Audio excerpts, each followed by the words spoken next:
Mili again, and this is my book club. And I'm sorry that I have been really distant for last couple of weeks. So now I'm here. So I hope you can understand. I was literally a little bit busy with my studies, work, and life in general. I will start today from chapter 7 and I'll finish till chapter 10. So, and as I have written there in the in the comment sections, in the description sections actually, there the pictures of this book, I mean Sense and Sensibility, the whole novels, all the pages are in pictures, in the pictures department, on the picture section of this page. So if you want to read by yourself, you can read through, go to the pictures and find out the appropriate pages, whichever you are reading. And there are pictures, I think they're quite good pictures, because I took the pictures and I thought that rather than being the PDF files, pictures would be easier. Like picture 1 is done, 2 is done, 3 is done, so you can actually go through the pictures and by counting and everything. So that would be easier for you and easier for me to post as well, because making the PDF files is a little bit time only, which I do not have that many time. Now I'm happy that I'm here again in live and I'm starting reading. So try to enjoy yourself along with me. So let's start. Chapter 7 of the book Sense and Sensibility by Jane Austen. Okay. Barton Park was about half a mile from the cottage. The ladies had passed near it on their way along the valley, but it was screened from their view at home by the projection of an hill. The house was large and handsome, and the Middletons lived in a style of equal hospitality and elegance. The former was for Sir John's gratification, the latter for that of his lady. They were scarcely ever without some friend staying with them in the house, and they kept more company of every kind than any other family in the neighborhood. It was necessary to the happiness of both, for however dissimilar in temper and outward behavior, they strongly resembled each other in the total want of talent and taste which confined their employments, unconnected with such a society produced within a very narrow campus.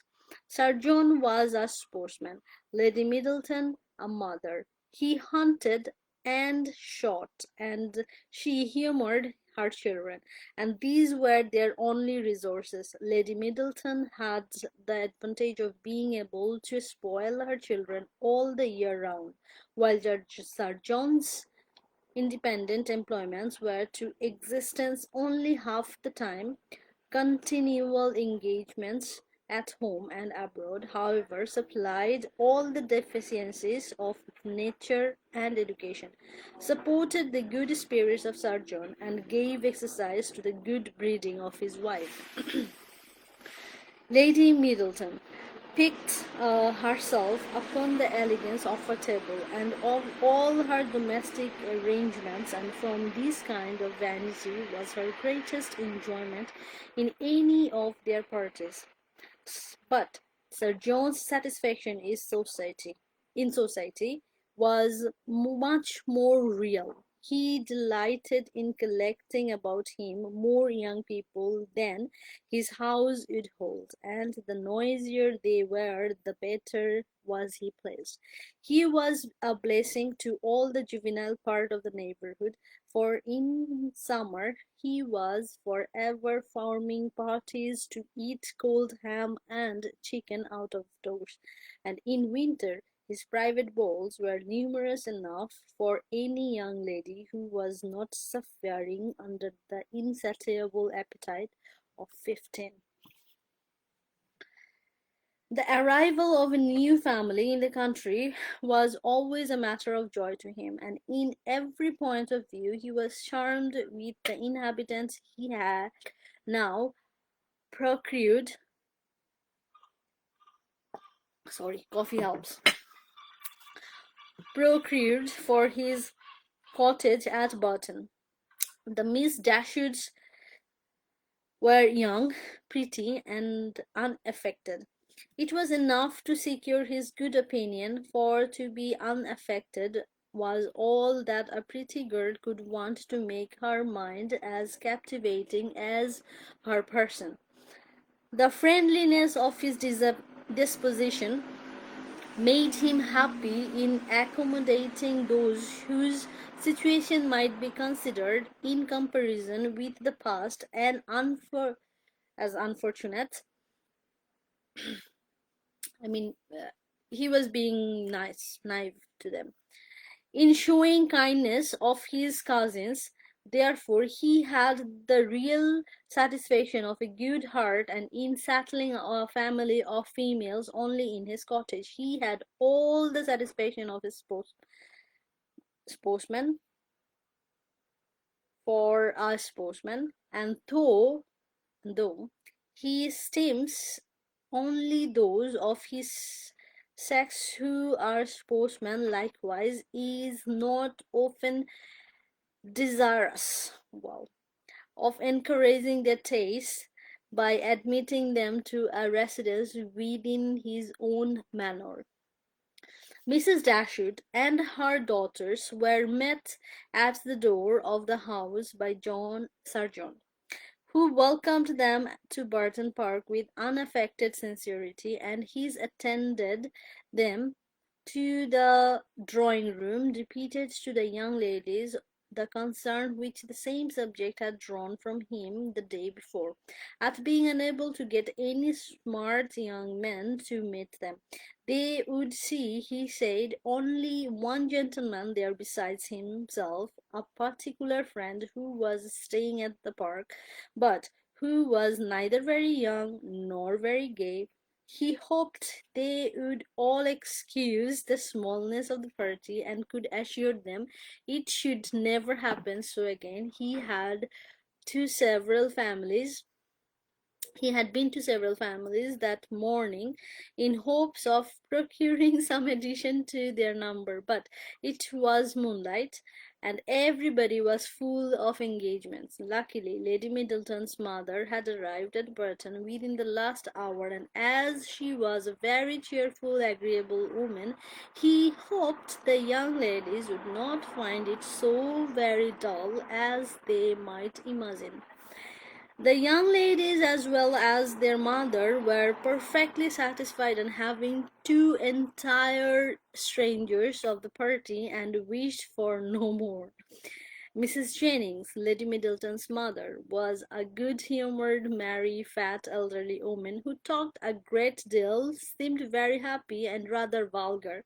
She was full of jokes and laughter, and before dinner was over, had said many witty things on the subjects of lovers and husbands, hoped they had not left their hearts behind them in Sussex, and pretended pretended to see them blush whether they did or not. Marianne was vexed at it for her sister's sake, and turned her eyes towards Elinor to see how she bore these attacks, with an earnestness which gave Elinor far more pain than could arise from such commonplace raillery of Mrs. Jennings. I mean, Mrs. Jennings is like the next door neighbor who is so chubby, who is happy, and who is yeah, very loving and loves to talk, and always wishes the best for others. So, yeah. Okay, go ahead. Let's go ahead. Colonel Brandon, he is the friend of Sir John, seemed no more adapted by resemblance of manner to be his friend that Lady Middleton was to be his wife, and Mrs. Jennings to be Lady Middleton's mother. He was silent and grave. His appearance, however, was not unpleasing, in spite of his being, in the opinion of Marianne and Margaret, an absolute old bachelor, for he was on the wrong side of 35. But though his face was not handsome, his countenance was sensible, and his address was particularly gentlemanlike. There was nothing in any of the party which could recommend them as companions to the Dashwoods, but the cold insipidity of Lady Middleton was so particularly repulsive that, in comparison of it, the gravity of Colonel Brandon and even the boisterous mirth of Sir John and his mother-in-law was interesting. Lady Middleton seemed to be roused to enjoyment only by the entrance of her four noisy children after dinner, who pulled her out and tore her clothes, and put an end to every kind of discourse except what related to themselves. Coffee time.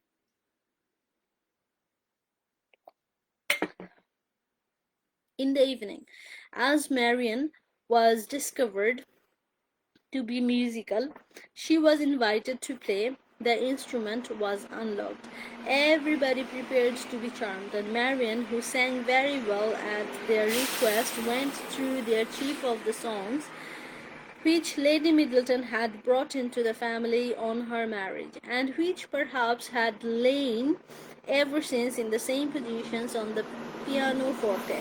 For her ladyship had celebrated that event by giving up music, although by her mother's account she had played extremely well, and by her own was very fond of it. Marianne's performance was highly applauded. Sir John was loud in his admiration at the end of every song, and as loud in his conversation with the others while every song lasted.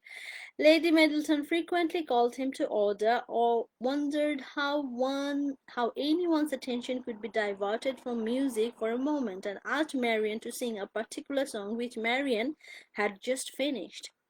Colonel Brandon alone, of all the party, heard her without being in raptures.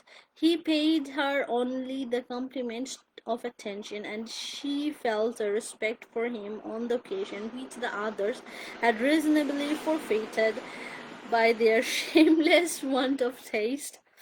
His pleasure in music, though it amounted not to that ecstatic delight which alone could sympathize with her own, was estimable when contrasted against the horrible insensibility of the others, and she was reasonable enough to allow that a man of 35 might well have outlived all acuteness of feeling and every exquisite power of enjoyment. She was perfectly disposed to make every allowance for the colony's advanced state of life, which humanity required. So here is the end of chapter 7. I will start chapter 8 after sipping my coffee a little bit more.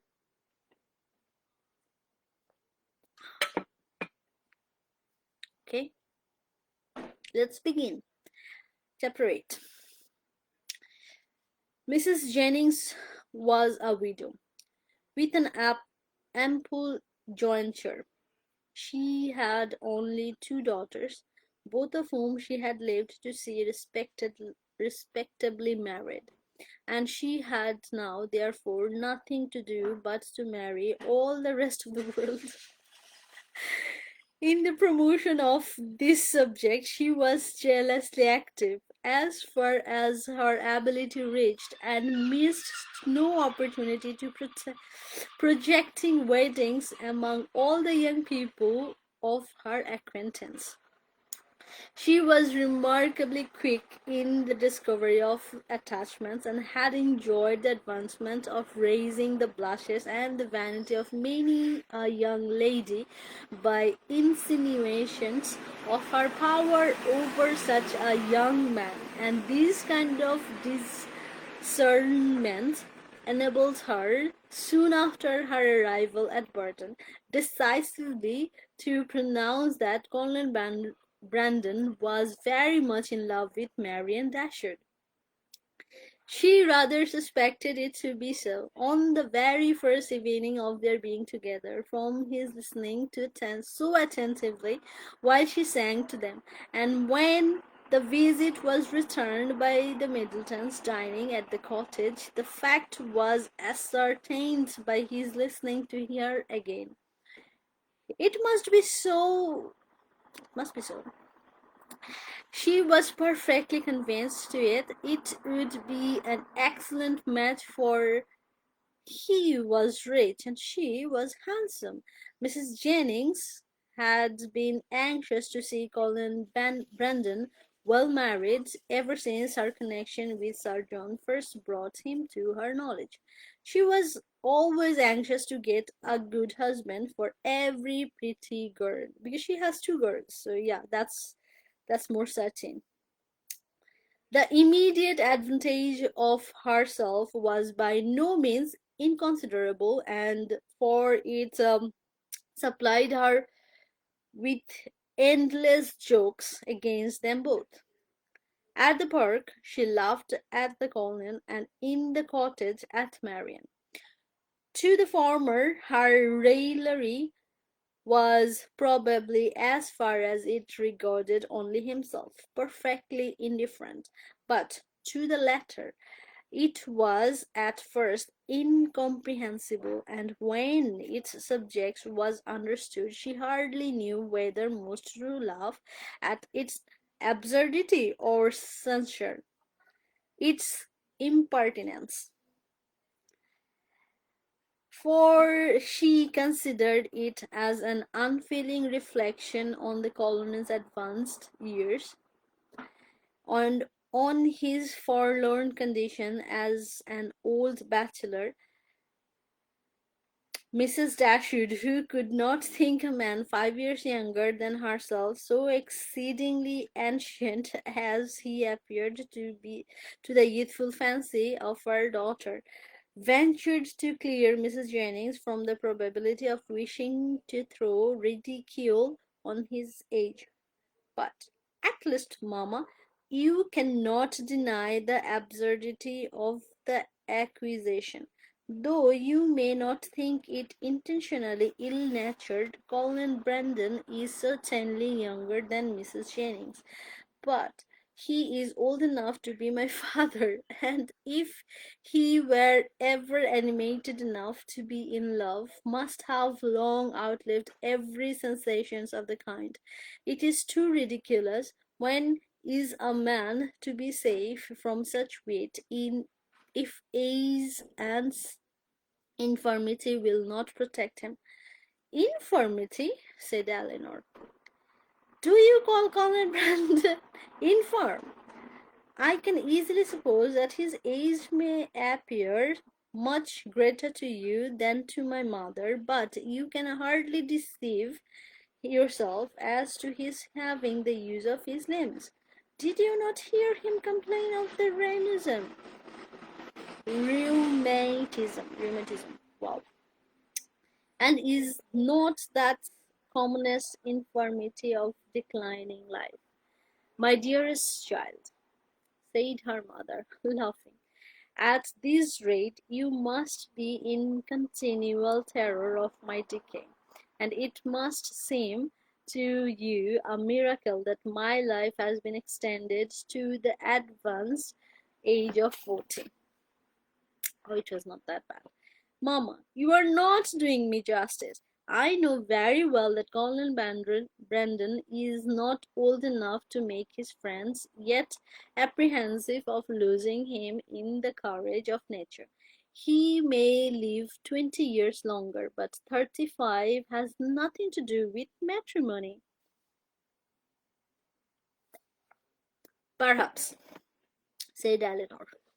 35 and 17 had better not have anything to do with matrimony together, but if there should by any chance happen to be a woman who is single at 70 and 7 and 20, 27. I should not think Colin Brandon's being 35 any objections to his marrying her. A woman of 7 and 20, said Marianne, after pausing a moment, can never hope to feel or inspire affection again, and if her home be uncomfortable and her fortune small, I can suppose that she might bring herself to submit to the offices of a nurse for the sake of the provision and security of a wife. In his marrying such a woman, therefore, there would be nothing unsuitable. It would be a compact of convenience, and the world would be satisfied. In many eyes, it would be no marriage at all, but that would be nothing. To me, it would seem only a commercial exchange in which each wished to be benefited at the expense of the others. Each. Peachy. The word peachy, I just remembered, so I'll continue reading anyway. I won't make you distracted. It would it would be impossible, I know, replied Elinor, to convince you that a woman of 7 and 20 could feel for a man of 35 anything near enough to love to make him desirable companion for her. But I must object to your dooming Colonel Brandon and his wife to the constant confinement of a sick chamber merely because he chanced to complain yesterday, a very cold, damp day, of a slight rheumatic feel in one of his shoulders. But he talked and of flannel waistcoats, said Marianne, and with me a flannel waistcoat is invariably connected with aches, cramps, rheumatism, and every species of ailment that can afflict the old and the feeble. Had he been only in a violent fever, you would not have despised him half so much. Confess, Marian, is not there something interesting to you in the flushed cheek, hollow eyes, and quick pulse of a fever? Soon after this, upon Elinor's leaving the room, Mamma, said Marian, I have an alarm on the subject of illness, which I cannot conceal from you. I am sure Edward Ferrars is not well. We have now been here almost a fortnight, and yet he does not come. Nothing but real indisposition could occasion this extraordinary delay. What else can detain him at Norland? Had you any idea of his coming so soon? Said Mrs. Dashwood. I had none.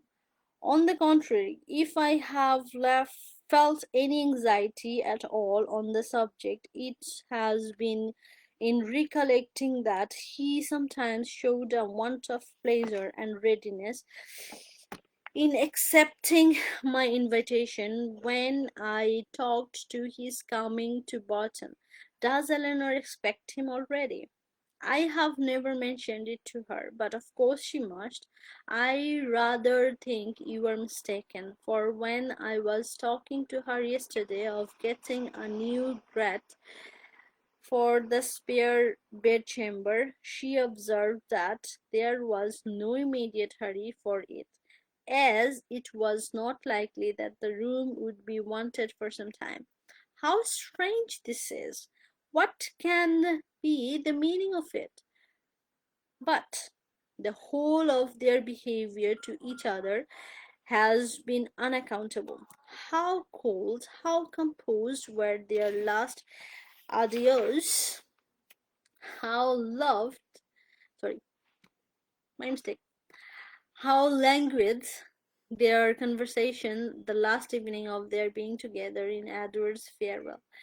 There was no distinction between Elinor and me. It was good wishes for an affectionate brother to both. Twice did I have them purposely together in the course of the last morning, and each time did he most accountably follow me out of the room.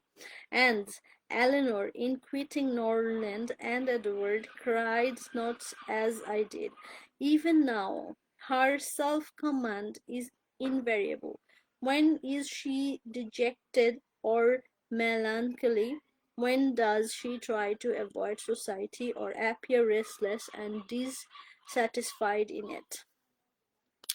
This is the end of chapter 8. So I don't know, it's nearly half an hour become, because I have been talking other things as well, so I should not go further, it would be boring if I go further. uh, I will send another video. I will be coming on live around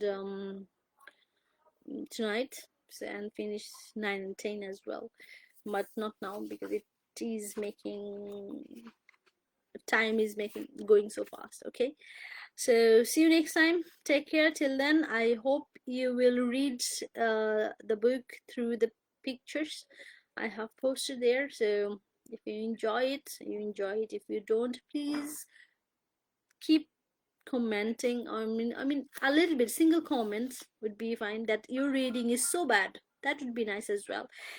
I mean, criticism is good, because if you don't criticize me, if you don't tell me where I'm going wrong or where I'm going right, I cannot really know what I'm doing and why I'm doing. I might not get encouraged, even though I'm not really discouraging type person. I will be encouraged all the time because I myself very self-inspired person.